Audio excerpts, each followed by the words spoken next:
I've spent a week in this CX-30, so let's just hop out and take a quick look at it.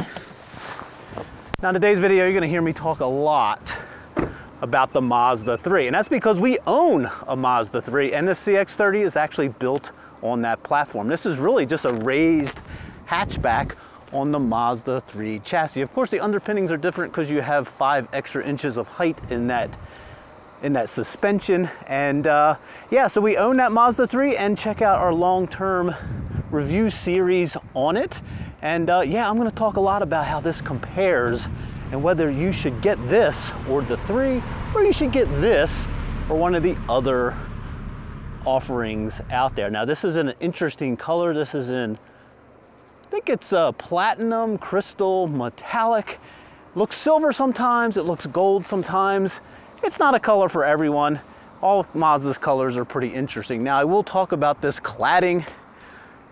I actually liked the cladding when I first saw it on this car and spent a day or two with it, but I have to admit, as the week has gone on, I am kind of joining the club here that says it's a little too much. However, this is a very light color. I think if this was in that nice Mazda blue or the black, it wouldn't be so. It's just a lot of it. I don't have a problem with having the cladding. It's just wide.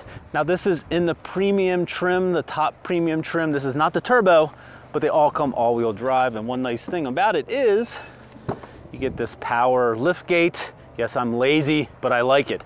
However, it only comes in the premium trim, and as I'll discuss later, it's not worth getting the premium trim just for that. I have a small suitcase, a computer bag back here, just to kind of give you an idea of, you know, what kind of space you're getting. This is a pretty small car. I should mention, this is one of the shortest in the class. I think only the Seltos is actually any shorter than this, but this is a pretty diminutive car. It sits up okay height-wise, but you get pretty decent room back here for its size. It's easy to put stuff in.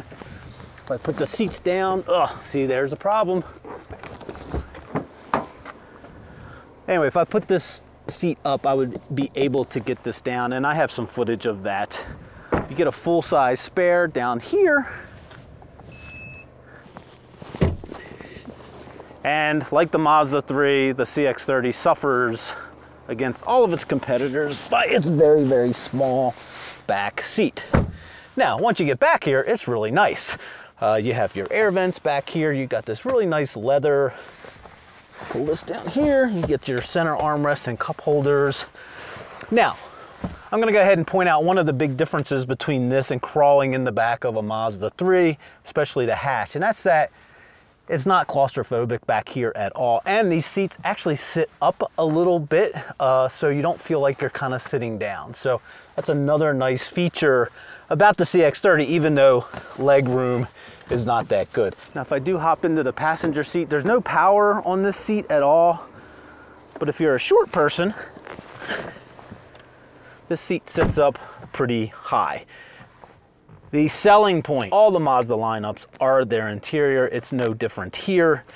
It's just an interior you have to be in and experience. It's just above everything else. Even the new Honda interiors, this is still a lot nicer. Now, the one thing you'll notice with this black leather is Mazda has added brown. I know that's kind of a fashion faux pas, but it actually does kind of work here. I don't know if I'd rather it all be black or not, but you have to give it to Mazda. They march to the beat of their own drummer, and you got to give them credit for that. Now, this interior is so nice that when you see something like this, it just sticks out like a sore thumb. It's not a quality issue. It's just probably a design choice to be able to close this door. Now we have an 18-inch wheel. I do like Mazda's wheels are always nice and classy and elegant. They're not overstyled or anything, but you do get a lot of room in the wheel arches. And this is a 215/55, so it's not a real wide tire. And compared to something like a Mazda 3, it's got a little bit more sidewall on it, and I think that's what helps it ride a little better, which we'll also get into. Now, under the hood, the ubiquitous 2.5 non-turbo. Now for 2023, this does have 4 or 5 more horsepower. I think it's coming in at 191 or 192, which is class leading. This even beats the Subaru Crosstrek with its 2.5. All right, let's hop in and take a drive.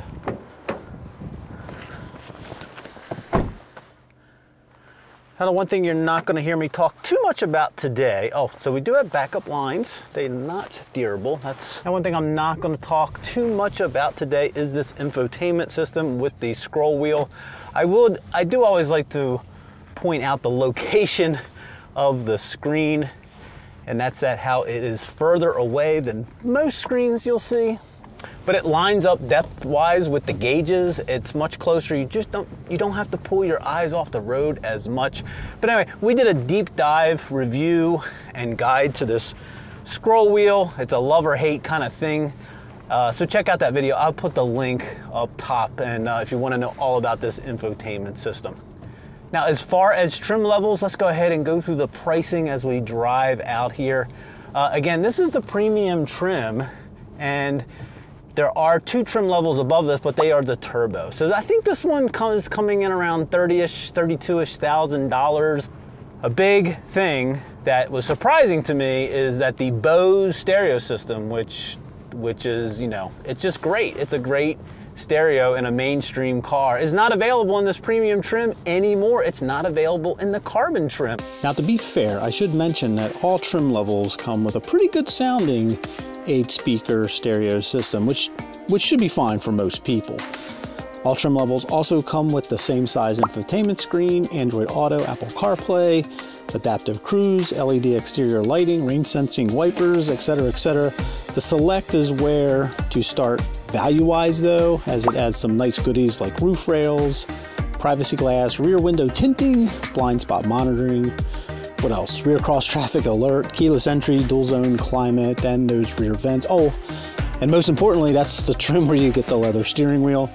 And I actually do like the Select trim for the price and the value. Now, if you jump up to the Preferred, that's kind of a steep $3 grand increase, but it does get you the heated front seats, the power driver's seat, and the sunroof, and some other odds and ends. And I would stop there. I mean, I do like the look of the carbon trim with the polymetal gray and the red leather, but it's primarily an appearance package. And then when you jump to the premium trim, which is what we have here, that'll get you the power hatch, the heads-up display, leather, adaptive headlights, paddle shifters. You also get the built-in navigation, you know, but I would really skip it. And the higher priced turbos all come very well equipped. Initial driving impression. So I'm kind of funny when I get into a car for the first time. I'm pretty skeptical about it. I typically don't like them for the first couple days, and as I get used to driving them, I starting to appreciate their attributes. It was a little bit opposite when I got this see, there you go. When I got this CX-30 last week, I was really excited to drive it. Again, because I'm spoiled by our Mazda 3, and I was really wanting to have that direct comparison. And so when I got in it, I love the seating height. I love this driving position. I love the visibility all around. And that was my first sort of thing as I'm just sitting in the car. I'm like, wow, I really like this. And then as I started driving it, I go, wow, you know, the Mazda 3 is kind of harsh driving. It's a little stiff. This rides really, really well. So this is a lot softer than the Mazda 3. Now, if you check out our Mazda 3 videos, you will hear me say, if you live somewhere where the pavement is not that great, that car will kind of beat you up. But I would not hesitate to recommend this. Again, it's short size. This is a great urban environment car given its size, and it rides really well. You still feel the road.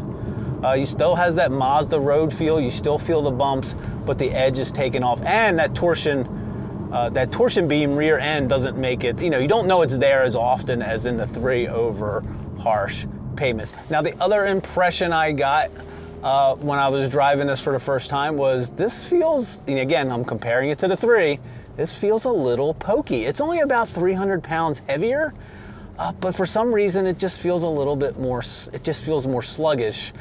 Now, I have been driving this around at altitude, between 5,000 and 7,000 feet, and you do get a horsepower hit. Now, I did have it out on a really nice mountain curvy road, so let's jump to that. All right, let's let it rip.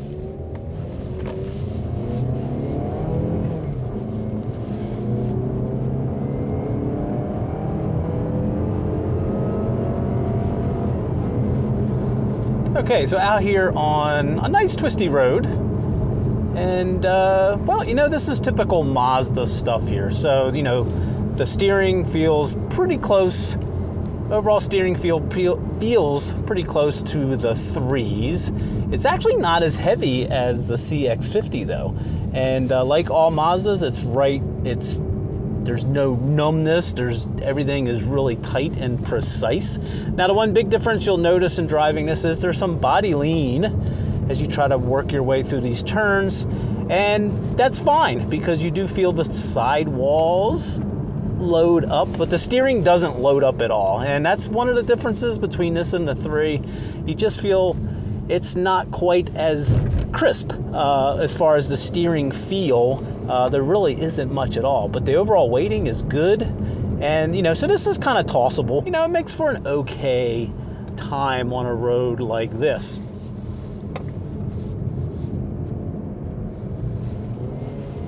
Now, right there, if you heard that downshift, that's the one thing that has me a little puzzled.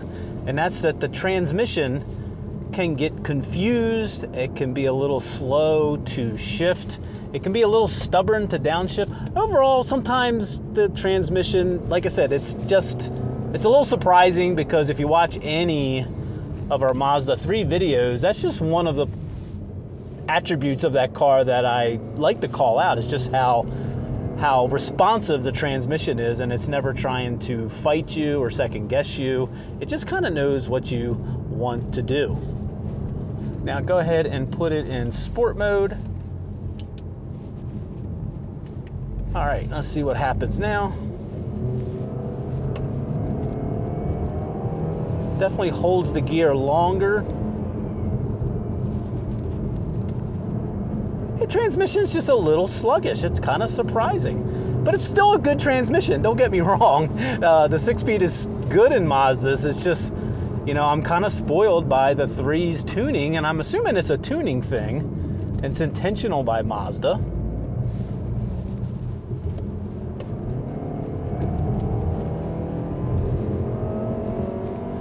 And you do notice how quiet this engine is. They have it pretty well muted, and the 2.5 always sounds good when it revs out. It does like to rev out. Yeah, this is tossable. Now, supposedly there's some kind of G-vectoring all-wheel drive thing going on, but I don't know. Maybe it is or maybe it's not. Yeah, we're getting into some switchbacks here.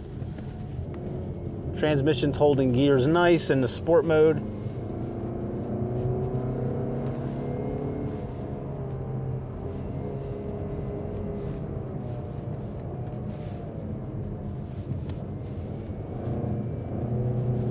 Okay, maybe a little pull around the back there from the all-wheel drive system.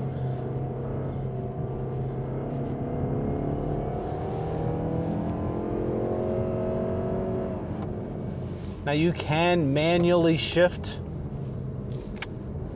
They're pretty quick to downshift.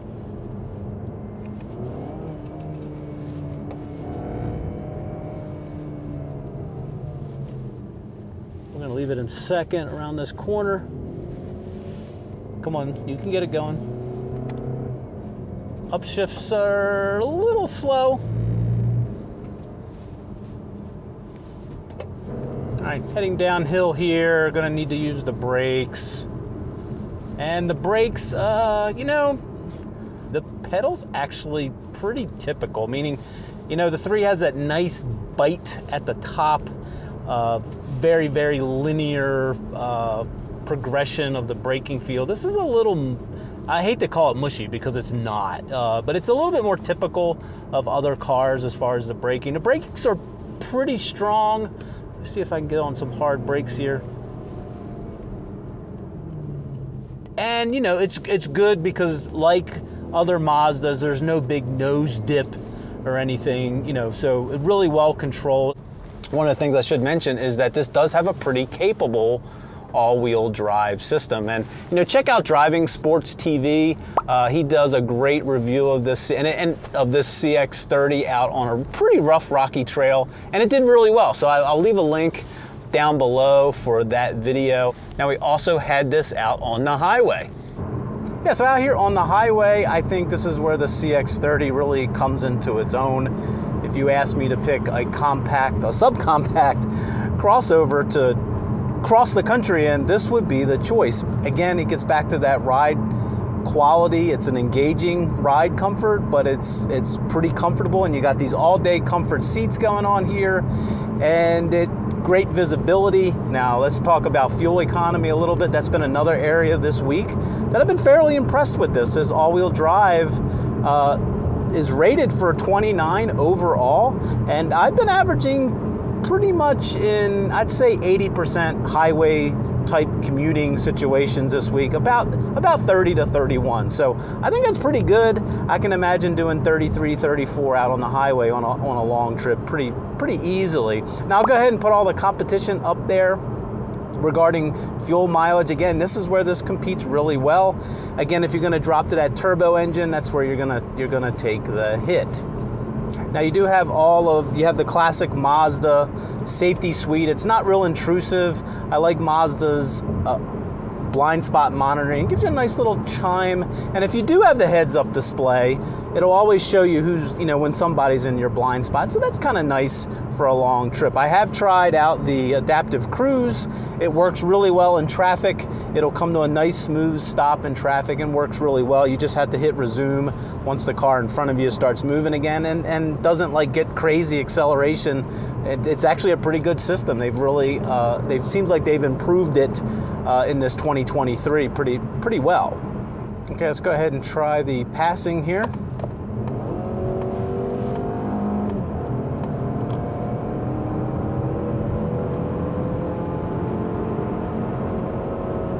All right, there we go, 80. Yeah, it's okay. Okay, so let's do the easy comparison first, and that's against all the other subcompact competition. Against them, the CX-30, this is the driver's choice. It's engaging to drive, it's nice and quiet, it makes a great road tripping companion, and it's just a great place to be in. It's nice to sit in, and but, this is a big but. If there's more than two of you, one of you in the dog or two of you in the dog, or you need the rear seat for kids or car seats, or just to throw people back there, this is just not going to work. And if you want to stay in this class, but you do need that space to be sort of usable, then my second pick, I think, would be the Crosstrek. Important here is that with the 2.5 liter, the Crosstrek with the 2.5. That's just kind of a great all-around vehicle. Also, great all-wheel drive, sort of fun to be in and look at and drive. And then after that, second, I would go Corolla Cross. I actually really like that vehicle. Check out our full review on that. And yeah, not quite the driver's car at all, but it's classic Toyota stuff there. I have not driven an HRV. That definitely is one of the more spacious in the class. Seems to be priced pretty well. Driving wise, especially that engine CVT seems to be sort of towards the bottom from what I've seen so far. Now you do have the Seltos from Kia out there. Definitely feature packed, value packed, and you can get that 1.6 turbo, which is really good at giving you low RPM, low end grunt. But it does come with a 7-speed dual clutch, and I'm just not there when it comes to long-term reliability or just the slower speed drivability of that dual clutch there. So, and despite my grumbles with this transmission, it's still better than most of the CVTs, especially if you enjoy driving. Also, if you're a VW fan, there is the Taos, and you should probably check that out because it's also very spacious. But the more difficult choice may be if you're dead set on getting a Mazda, Mazda 3 or the CX-30, and you just don't know. And I can, after a week here, I can pretty much see why people go in to get the 3 and they end up walking out or end up ordering a CX-30. It just, from an objective scoring standpoint, this CX-30 wins. It rides better, it's quieter out on the highway, the seating position is great, and if you need all-wheel drive, you know, this is just this vehicle's better at being an all-wheel drive vehicle. So if you want that sort of Mazda 3 vibe, but need all-wheel drive, then I'd say get the CX-30. You know, I'm perfectly okay in that world of giving up the handling for the much better ride. And if I was really dead set on getting a small Mazda hatchback, I'd probably do CX-30 over the 3, mainly because of the visibility is just so much better here, the driving height, etc. Now, when it comes to style and looks on the exterior, nothing beats the 3. Whether it's the hatch or the sedan, they're both gorgeous. But, you know, even with all the cladding issues here, this is still, I would say, the best looker in the class. But if you really are about the driving experience and really just having, you know, the 3 is kind of hard to beat, and you will give that up when you go over to the CX-30. Well, there you go, guys, the Mazda CX-30. If you are thinking about the turbo, if you're going to jump up into the mid-30s here, and I'd also be curious about how the transmission is tuned with the turbo. But anyway, if you are going up into the mid-30s with that turbo, I do have a wild card for you to consider, and that would be the Mini Countryman. You know, the All-4S trim makes great use of its space. It's a hoot to drive. It does have that low-end torque grunt, and it is unique and stylish, just like the CX-30, but of course in a different way. And the pricing and the ownership experience of that is going to be a little bit different than owning a Mazda. Well, anyway, there you go. Let's get that conversation going. Comment below. We would love to hear what you think, especially those CX-30 and those Mazda 3 owners, and anybody who is shopping in this subcompact CUV class. So again, thanks for watching. Don't forget to like, consider subscribing, and have a great day, morning or evening, wherever you may be.